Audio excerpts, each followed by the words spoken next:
Hey everybody, welcome back to Wild Speculations. I'm Daniel. I'm Scott. Tonight we're talking about Critical Role Campaign 3, Episode 26, Hidden Truths. Yep. Oh man, this is a heavy one. Yeah, a lot of stuff. And a lot of excitement on my part, because I was like, hey, we called that. Yeah. We called that. Hey! Yeah, same.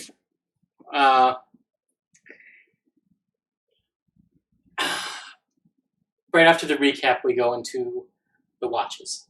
Yep. The long rest. And Fern and Dusk take first watch. Yes. And they talk a little bit about the Wilde and about sort of the differences between there and here. And Dusk particularly focuses in on rules. Yeah. That maybe Fern because Fern mentions that she feels kind of bad now that she's here when she takes a trinket.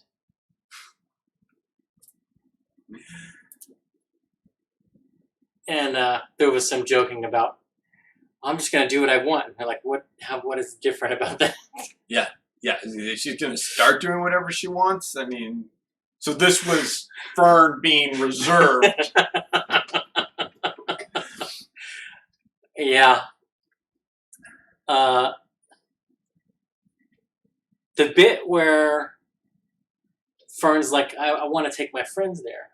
Yeah. And Dusk is like, even if they have to lose everything. And that almost sounded like it was out of anger. Mm-hmm. Like she lost everything. Well, I think she definitely feels that way, if it's not true. And she also talks about, what if I was different before? Which we had a little bit with Molly. Yep.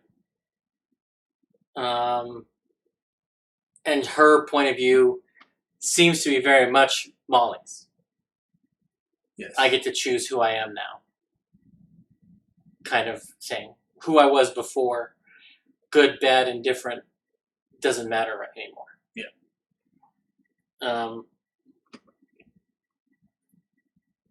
I liked Fern saying that she feels different. Mm. Like the emotions that she feels are different. Yeah. Here. In Exandria.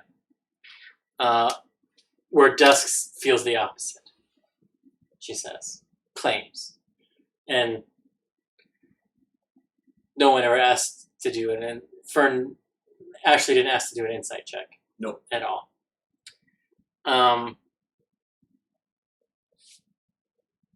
And my favorite part of the first half of the episode, Matt says, all right, I would like everyone except Erica to leave the table. Yeah. Haven't had one of those in a while. Yeah. Since Ford's second dream? Second or third, yeah. Episode like 20-something or 30? Yeah. Of campaign 2? Yeah. And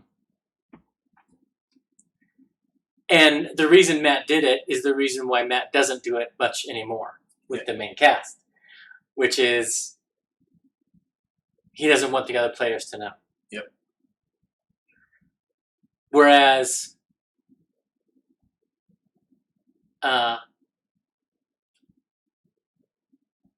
he kind of wants the players to know that something's happening with this player.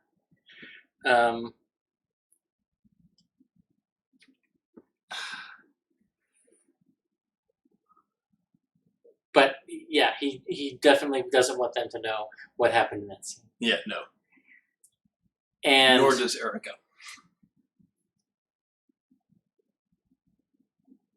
so I was super excited when that whole thing started.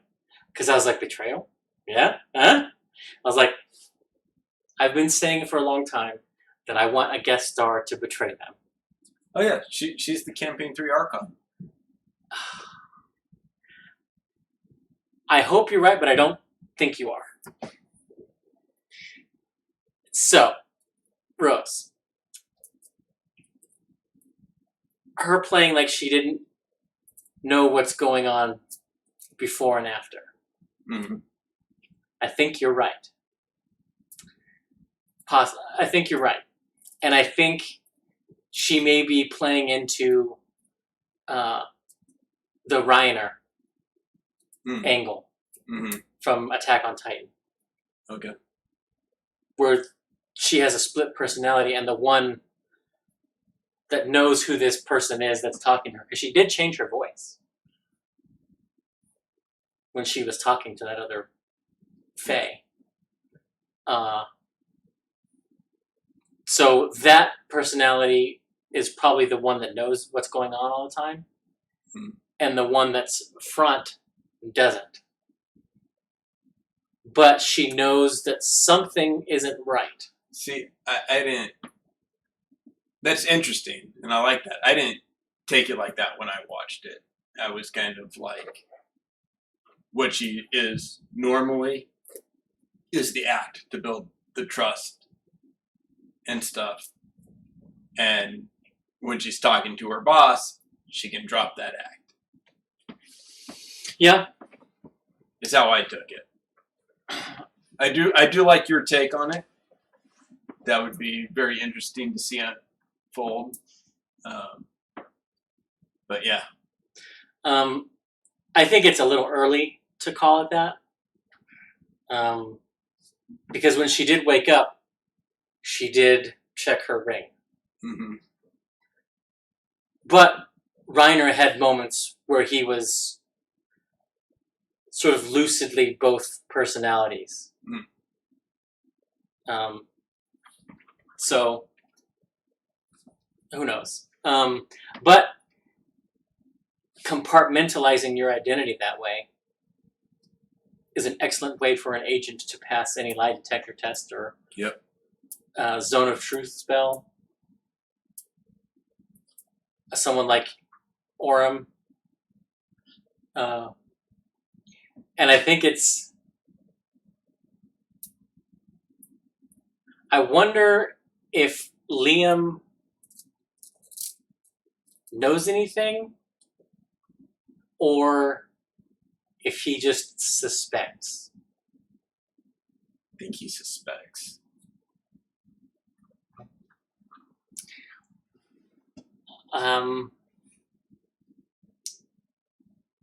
We learn that she is an agent of the Unseelie Court.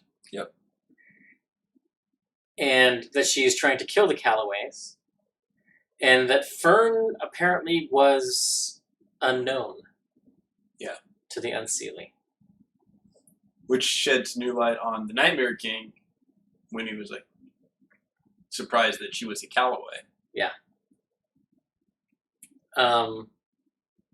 So lots of potential drama to be had there. Yeah.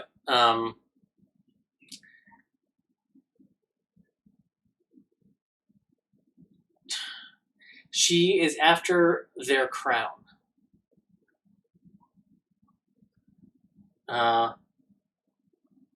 Do you think that is a literal crown? First of all, because I'm not 100% sure that it is. I don't think so. Do you think it is a face-specific political thing?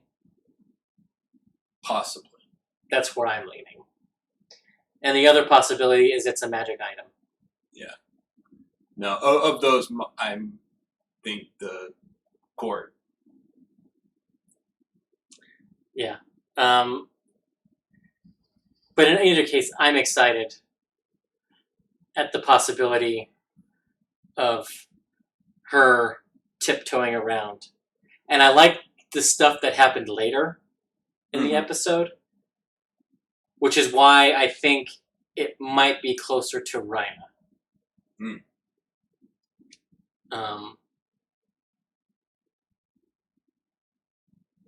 Or, so it's either she is close to Rhina or she wants help. Because I was thinking about this. If she's supposed to kill the Callaways, why is she with them? And why do they trust her enough? The information from Imogen about her gets them to... Wait. I just had a thought. Because I had just assumed it had to do with the Sealy Court, the crown.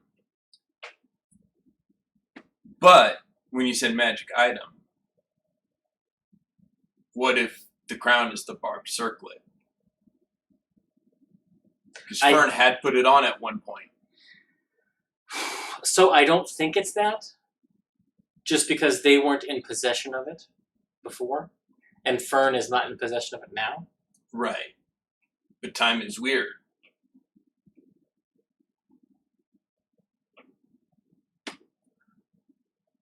It's like a soup. And if they could have only been gone for 90 years and have been back at the Calamity, then surely the whole crown thing on the material, barbed circlet on the material plane could... Their last information could be that it was in their possession 900 years ago. Yeah. Yeah. Maybe. So. I had discounted it simply because we know where the circlet is. Right. But you make a good point that maybe they don't.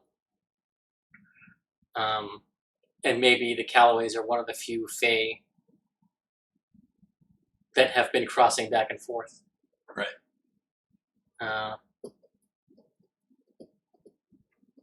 Just popped into my head when you said magic item. So. Fair. I mean, they could just know of the other firm, the one that had worn it. Because didn't she flip courts?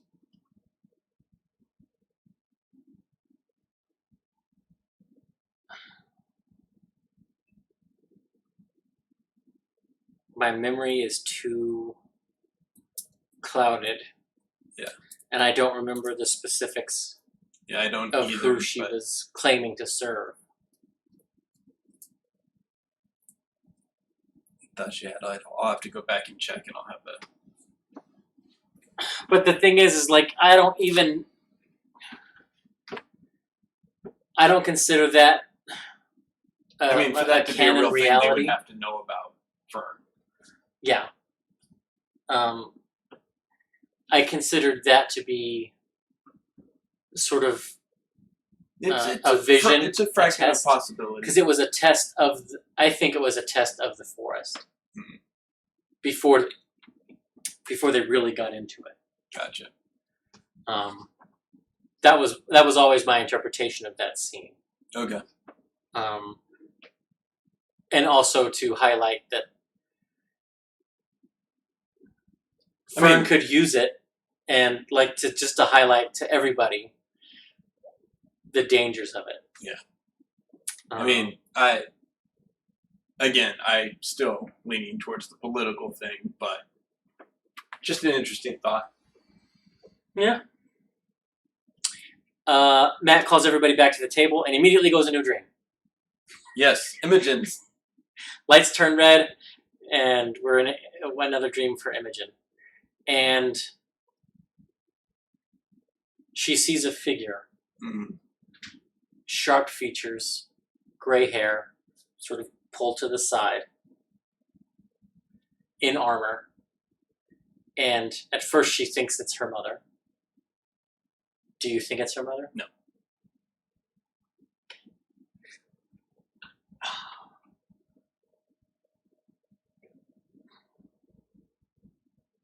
Yeah, I don't know if it is either. I'm like 70-30 that it's not.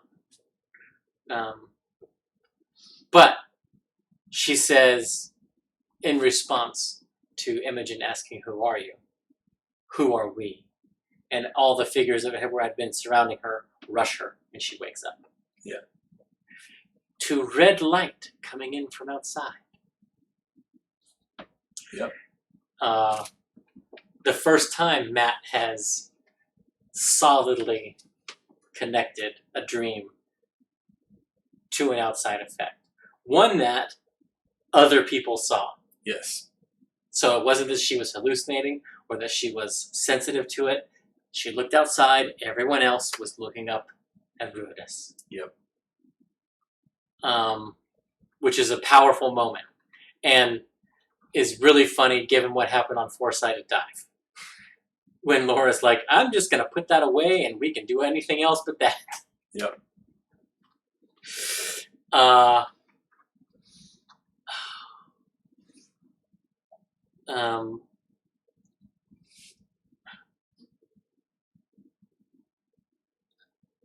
She asked FCG to draw. Yep. Or if they can draw. And he becomes the police sketch artist. And Laura's like, "Well, I thought he could do like the..." Dot matrix. Which is what the robot in iRobot does.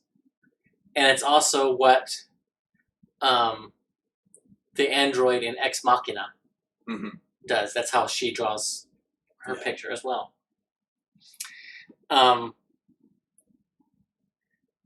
Which was funny to me.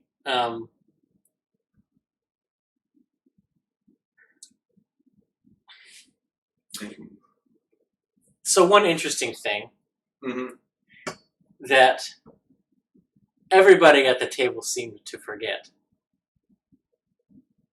Dusk doesn't sleep. When the FCG is talking about everybody's dream tells or sleep tells, and he's like, "I haven't figured out Dusk's yet. Dusk wouldn't have one. Elves don't sleep." Yep. Which means if I were Erica, if I were in her shoes, I know exactly everything that they were talking about. Yep. Because Trance says you are aware of your surroundings. And yeah, Rose, I'm with you that she was playing them. Yep.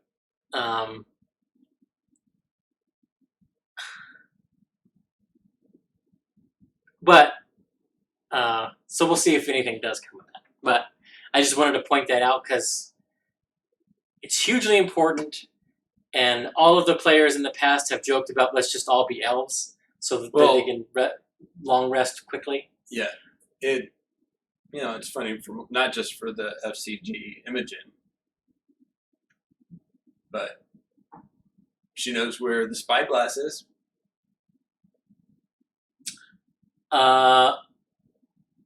Only if her passive perception is better than 19. 19. I'm not sure that it is. I don't think it isn't.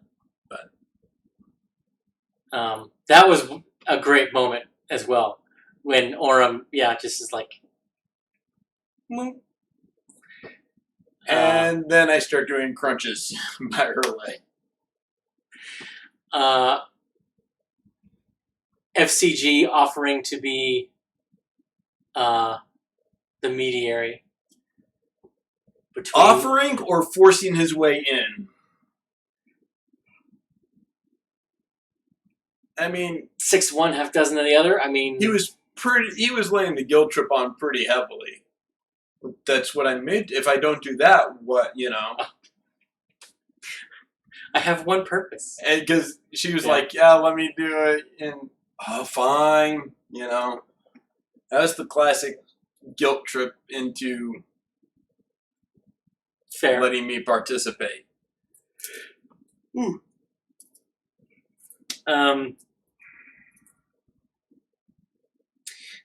Fern having a slip of the tongue, Freudian slip. She says getting off on the wrong side of the bed, which Travis was all over. It's like, wait, let me get this down. Which side's the wrong side? Do you think it was a Freudian slip? Yes. I think she meant to say getting up on the wrong side of the bed. Because after she said it, Ashley does kind of giggle, especially when Travis leans into it and he's like, which side of the bed is that? Yeah. But she just went with it because it's funnier. And it feels more in line with Fern. Nice. Yeah, true. Which is why I was curious. Is that a slip for Fern or for Ashley?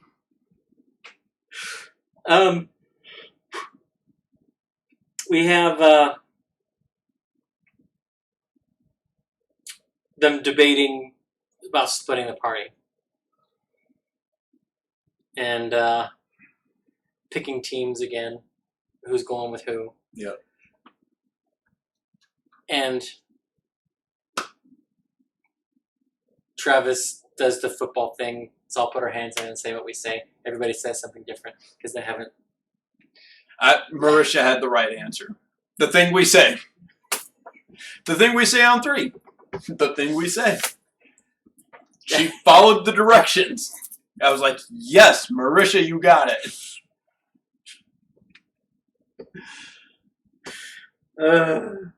Blazing Saddles. I state your name. State your name.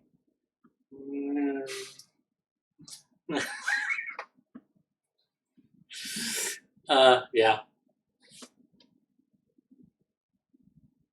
A joke he repeats in Robin Hood. Yes.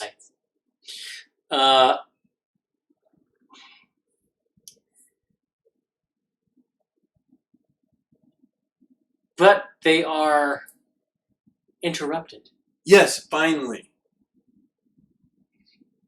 The consequence of standing in the open and arguing about a plan while in the middle of a stakeout comes home to roost. Matt has let that slide so many times. Yeah. Yeah. I'm like, thank you. Sometimes that needs to happen with a group. And nobody once in that whole thing mentioned being stealthy. Yep. And nobody backtracked and said, well, we would be. Yeah. You know. So good.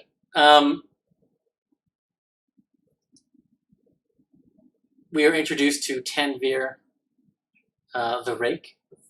Yep.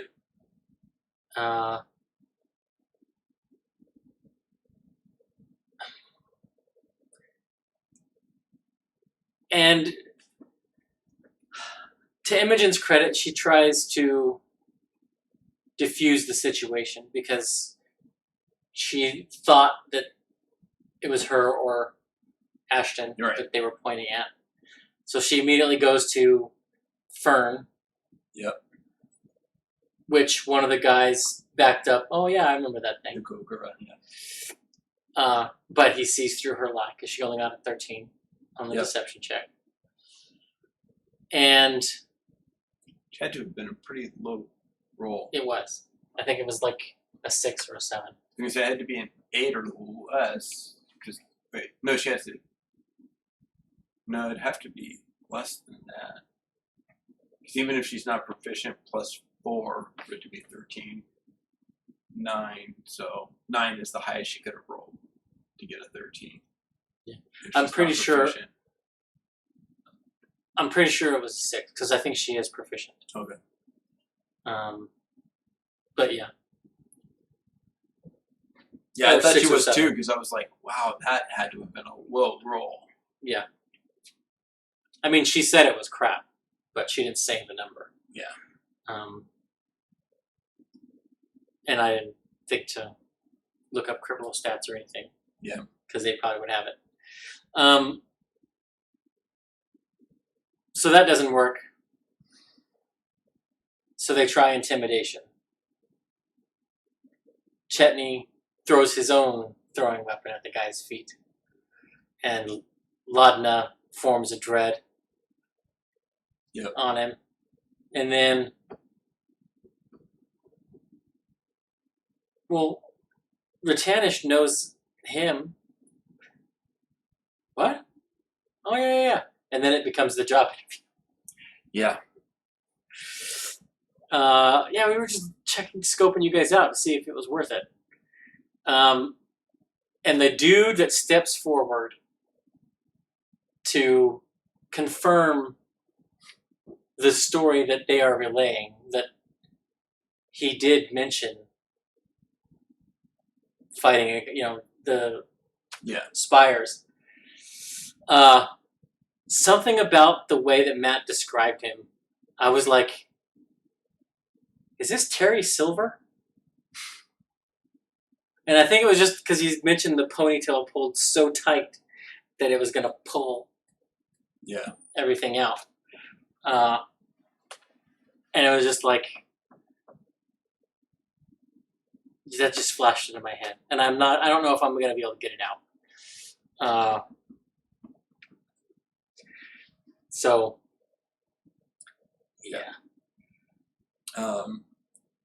And then they come back in the morning. Like, we wanted to do all of it. Yeah, okay, great. You got 24 hours, And then, I don't know, maybe it was just me, but the whole time when they were leaving, they're like, have a good day, I'm thinking that meme that's like, have you ever noticed that have a good day sounds pleasant, but if you say enjoy your next 24 hours, it sounds threatening? And I was just picking up that vibe from that interaction there. Legit. Yeah. It just makes me want to say that. Enjoy your next 24 hours. We get the party split, and we go with Ashton. Yep.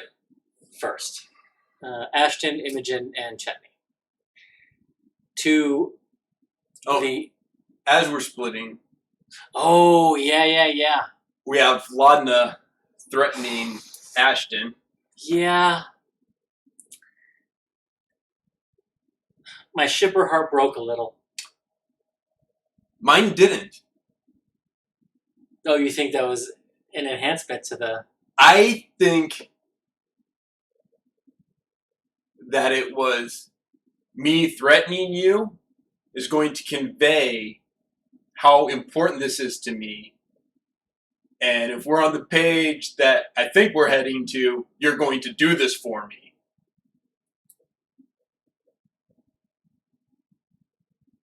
I could see that as some subtext, yeah, I guess.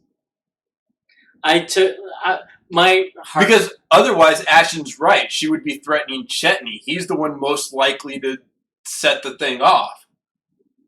Yeah, but the reason I say the little shipper heart broke is because Ashton's like, well, I guess I shouldn't have got you that outfit.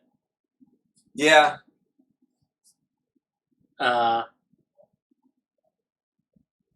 So, I don't know. But again, I'm pretty sure that's how Ashton and Laudna would flirt. Yeah. I mean... threatening each other and, kind of... There's also nothing to say that it's not a Temperance Brennan and Booth. Yeah, Seeley Booth thing. Where they come close, and then one of them says something, and it's like, nope. Yep. Yeah, I can see that. Bones. As long as like that they end up together. That I will die on that hill. That hill and Travis is evil. Yeah.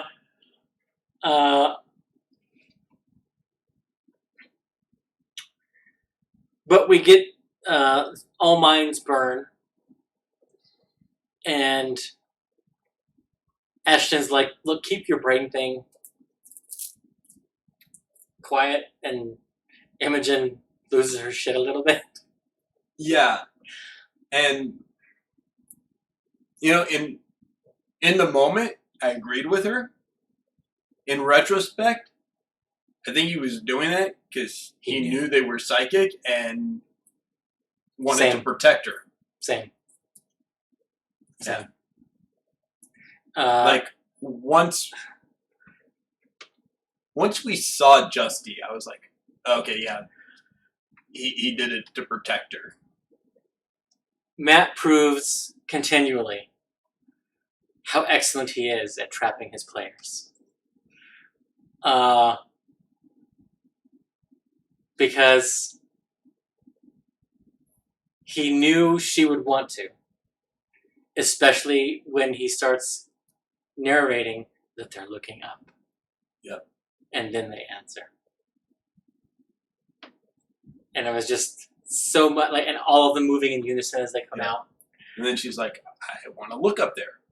I did not roll well. All right. How am I going to get the information that I, as Laura, want Imogen to know? So good. But, Rose, I think the reason why there wasn't a bigger reaction from them is I think that's one of the ways that they find new recruits. Yeah. Because one of the things that you want to look for is someone who has a natural talent. For that, yeah, and is willing to reach into other people's minds. Yeah. And she did get that everyone was connected, that it was a collective, and that whatever was collective about them was beneath. I don't expect them to go back there to find out what it was. I don't either. Not unprodded. That's going to be one of the loose threads. Yeah. Like the Merid. Yeah. The Silver Salt Palace. Yeah, for sure. The other... That still gets me, sorry. Fair.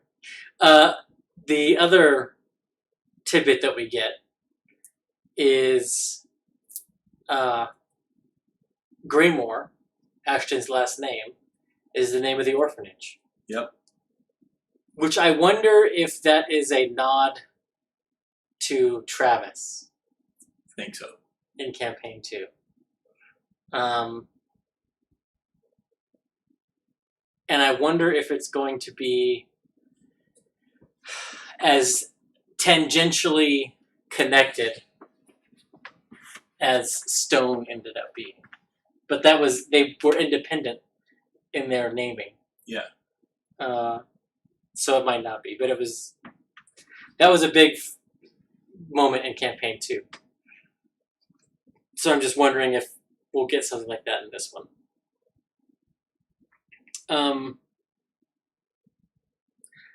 I don't think... It depends on if they even tell Fern. Yeah. Because they may just be like, yeah, that... Any of them... And she didn't download that to anybody when they reconnected either. Right. Well, she did say there was something big below. To Ashton and Chetney. Yeah. To the people that were with her. Yeah. But they didn't say anything about it to the rest of the group. Right. And I don't think they'll bring it up. I don't think so either. I think it's too small. The death run is the big thing to come out of that. Yep. And Ashton's like, oh, I didn't even think about that. Or who did he say is blanket the run? Started with an M. And they said yes. After looking up. Yeah. You know? Look up. Basically yes. And he's like, that's a great idea. Yeah.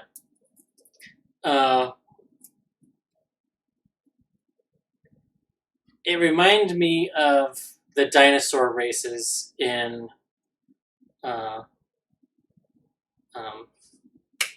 Tomb of Annihilation. Although I also got huge pod racing vibes. And I'm wondering if one of them will say that during the event. See, I Just from the description of the course. And the Death Race vibe. The one movie, I think it was called Death Race, where convicts were all in, and it's basically hunt each other down, demolition derby type thing for your freedom. Because I got that when Ashton was like, you might survive, you might not, you know. Yeah, I mean, there's probably going to be a lot of things we could draw parallels to. Yeah. Because I also was thinking Running Man. Yeah, well, there you go. The 80s dance? The 80s movie. Arnold Schwarzenegger. Yes. But yeah. We get a short scene where we follow FCG to a gunpowder merchant, essentially. Another Victor. Well, yeah, but I was trying to think artificer. One who knows Dancer. Yep. And has seen Dancer in the last month. And Sam didn't seem to know what to do with that information. Yep. And it's a great way. Like, Sam has done a very good job of role-playing the mental blocks that he has on his memory. Yeah. But Matt chose to flip the one piece of information that he was 100% certain about. Yep. Well, I guess two pieces of information he was absolutely certain about. Dancer is dead, and she made me. Yep.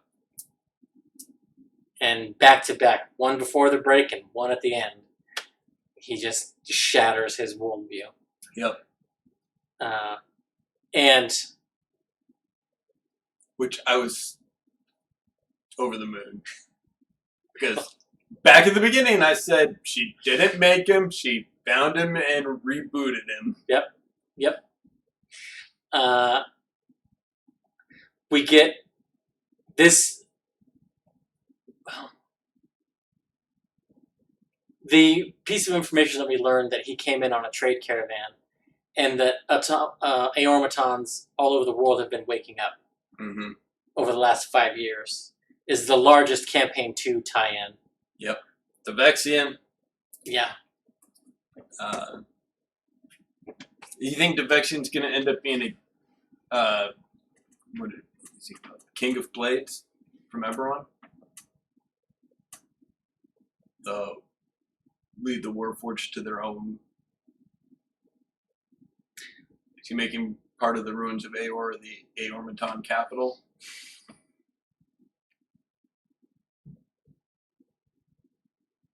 Maybe, but it's an interesting question you ask, because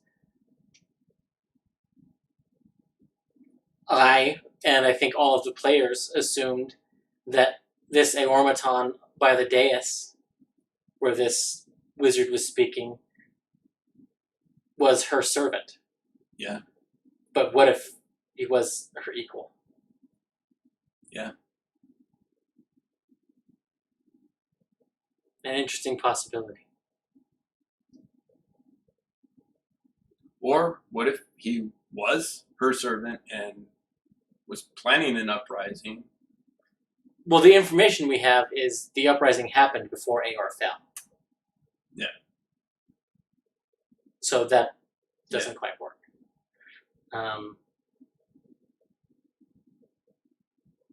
But what if that? Yeah. What if that was the debate, the mage, and over what rights they should have? A continuing debate. Mm-hmm. Yeah.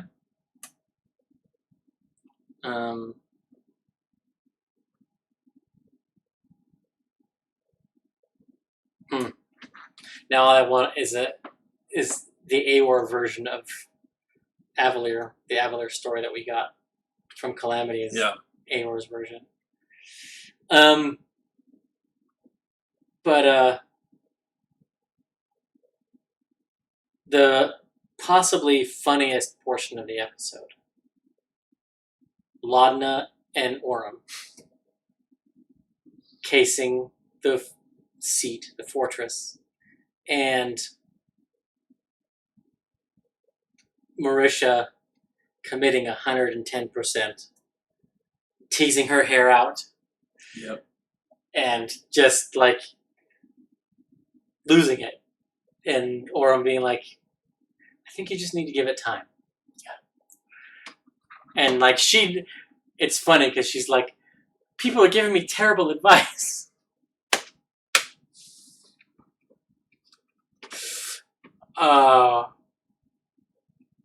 So funny. To be fair, she reiterated her interpretation of the advice, and they didn't correct her. True.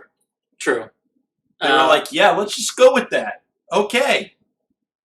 But like, the funniest part to me about that whole thing was Orym falling back on disguising himself as a child. He says, you can call me Nancy. Okay, Georgie. Yeah. And yeah, my mind went straight to the same place. I wonder if Marisha thought of it. Yeah. No, that's exactly where my mind went. Because there was just something in her delivery. No, yeah, 100%. When she said, Georgie, come on. I was like, it's it. Yeah. Like, all I could hear was Curry. Tim Curry. Tim Curry, thank you. Couldn't remember his first name. But yeah. Yeah. 1,000%. That was it. I was waiting for that damn toy boat of Dorians to show up again.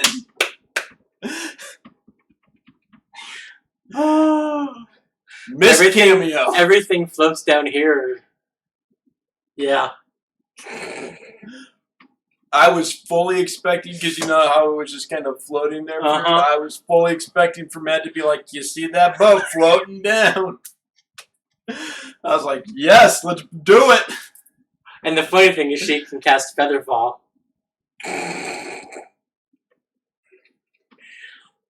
Oh, man, that's funny. But yeah, but her, like, that whole thing and her commitment to teasing out her hair. Her commitment to being a mom. Hold my hand. Hold my hand. Well, I'm going to go. Well, I don't know if I want my child going off alone. I don't know if maybe in a couple years. So, I think that roleplay choice in that moment was because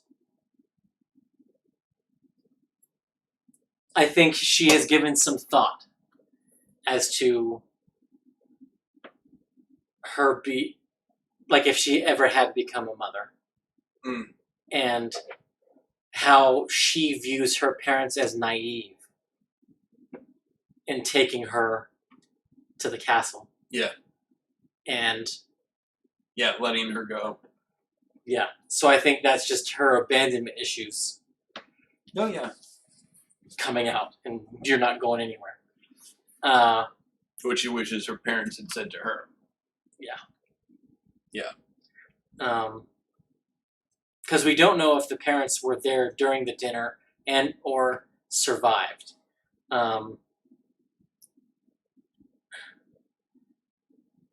I mean, well, I hadn't connected it to the abandonment issues, Rose, but it certainly is an unhealthy codependence. It's definitely a trauma bonding relationship, not a. I feel like both probably feel abandoned by their parents. Yeah. I didn't know my mom. Dad stayed with me as long as he could, but left. Or pushed me away. Yeah. Yeah. My parents let me go to get murdered. Yeah. I think it's a trauma bonding connection. Yeah, for sure.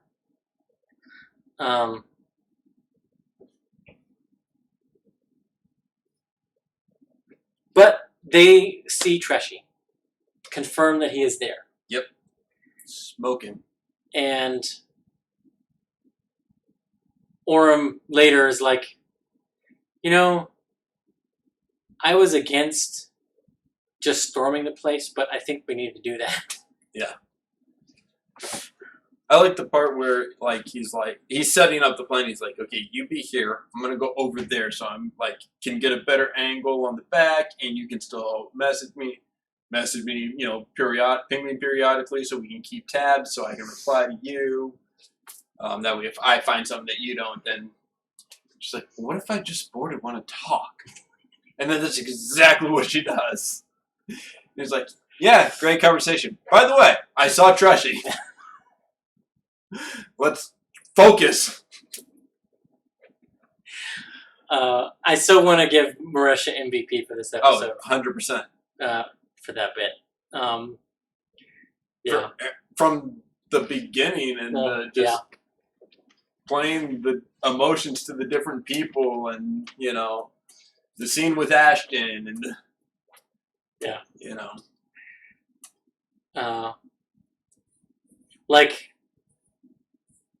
well, that gets us too far in the weeds. Maybe if we have time at the end, we'll talk about it.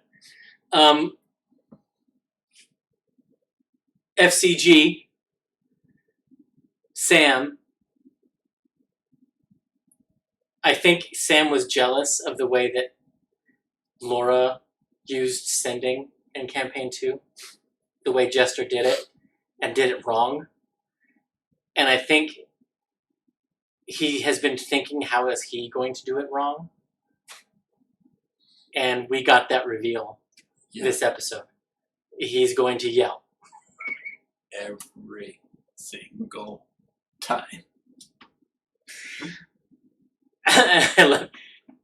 You don't have to yell. In my head.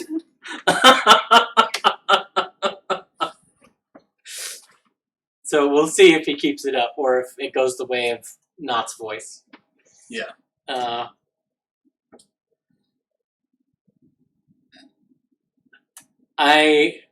It's a meta joke for me, but Erica getting ink all over herself. I was like, oh, you have the black spot, and you're displaying it for everybody. The traitor is revealed, but do they understand the meaning of it?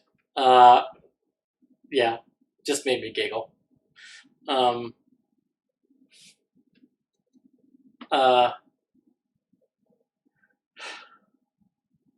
Imogen shaming Chetney.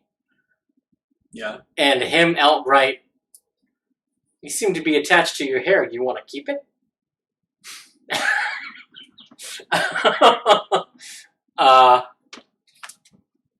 I can't wait for the prank war to happen between the two of them. Yeah, I was going to say, very much get payback for Grog getting his beard shaved.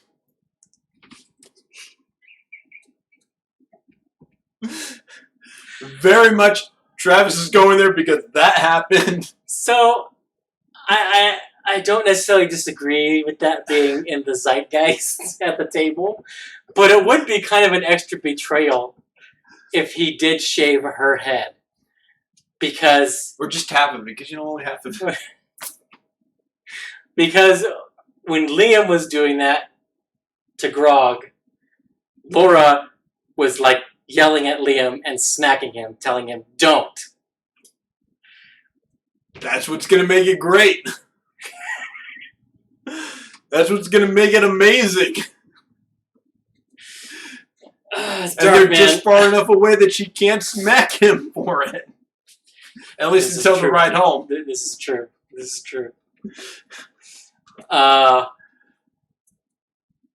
Yeah, I mean, uh, I certainly look forward to the blossoming of. Or, Uh, on the other hand, Travis could be hoping that she realizes why she's getting erection, and because she's sitting right next to him again, smacks Liam. This is your fault. You shaved his beard. I mean, I don't think that would happen, but I it's don't funny. think, but Fair. They order their racer, and that whole process and what he was describing reminded me of the Wacky Racer cartoon. yes. And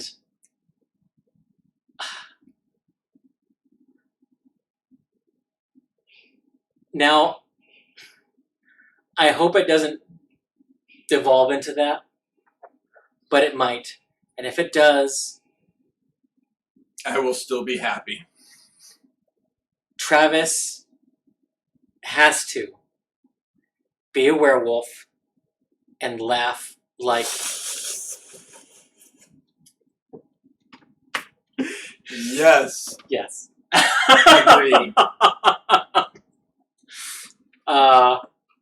Yeah, that's if it devolves to the cartoon level, that's got to be it. That's what all I hope for. I mean, that's where it would end up, like at our table, but I mean, yeah, but also their table.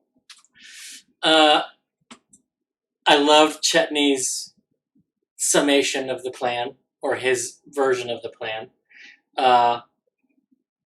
Talk shit, challenge people, drop a couple deuces on the thing like Mario Kart, and profit. fuck around and find out. Yeah, so funny. We learned the Callaways have been trading power cells. Yeah.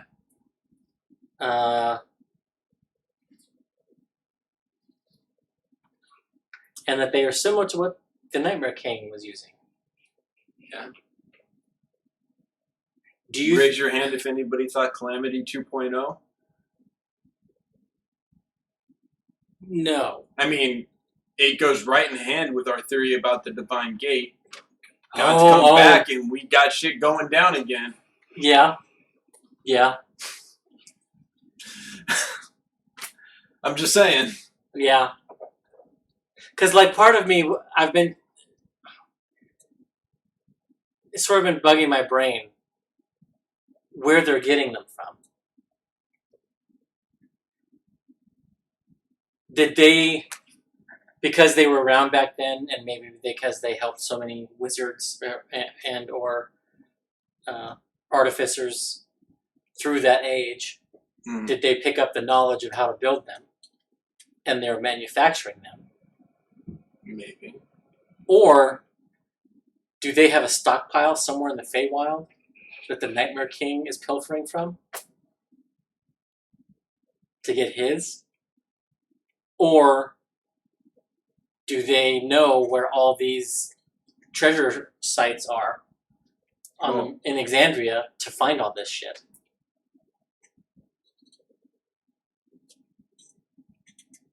Because it could be any one of those three. I mean, we don't have the information enough to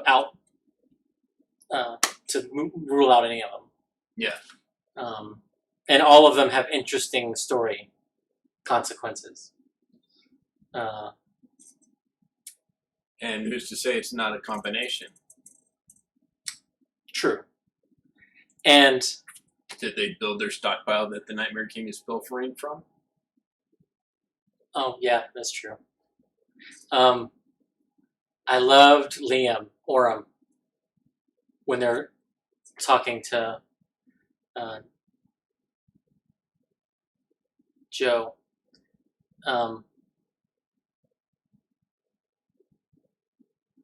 About the Callaways. Just the two of them? He's asking without asking, was this bitch ever with them? Yeah. Yep. Can we talk about FCG completely losing his shit? Over learning that Dancer didn't make him? No. Over what am I? Am I hard Joe's? Oh, yeah. Joe comes up to him and is like, "What the fuck, dude?" Yeah. I think they've sort of been setting that up because of his interactions with other automatons. Yeah, but every time someone has gone up to him, he's been like, "Okay, this is weird, but what I get what what's." And then this time it's right after he learns that he wasn't built by Dancer, and his worldview got shattered in your words, and he's like, "The fuck, don't touch me! Why are we doing this?" Like, completely not a reaction we've ever seen from him before, and people have, been way more invasive prior to that. So on my rewatch, in the episode, I didn't so much think of it while I was watching it, mostly because I was watching that part at the office the next morning.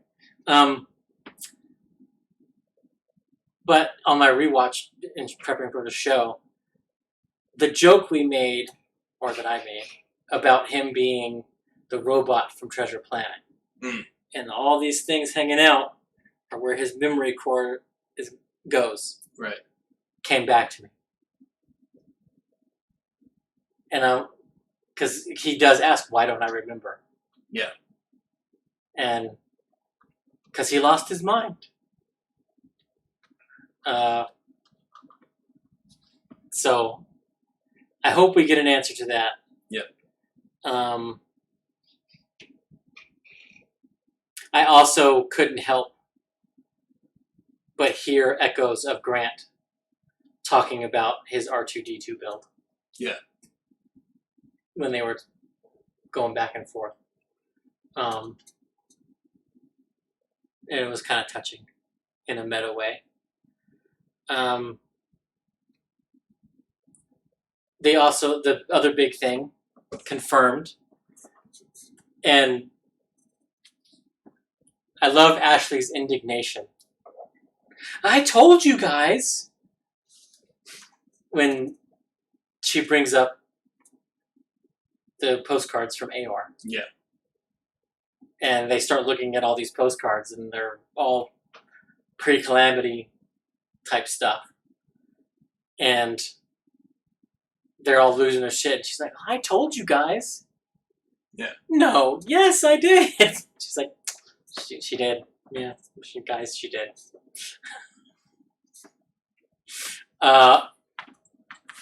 Confirmed they were made by the same person. And handmade.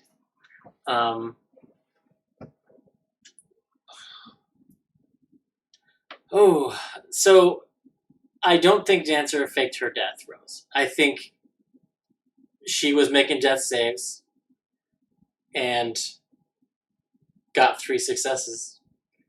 And FCG didn't bother to check. Yeah. Either because witnessing the carnage around him was triggering to his Aor-Maton memory of seeing that carnage.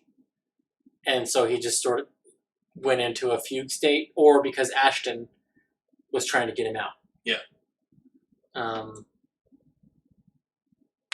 Oh, and can I say, when they're talking about that, and he mentions the one-eyed monster, and, Ashton's like, there was nothing like that there. Lends credence to my theory that it was a profile view of Ashton, and he thought that big old... I'm still holding on to hope for the Nothics. Just saying, lends a little bit of credence. It's fair. It's a stick. It's a stick on my pile. Fair. But we will find out what develops with the race with the Callaways, hopefully, Yes. next episode. And I don't think the betrayal of Dusk happens next episode. no, I think no, that's no. 2 or 3 episodes away. At least. I was thinking 3 or 4. Okay. But in any case, take care of yourselves and each other, guys, and we'll see you next week. Bye.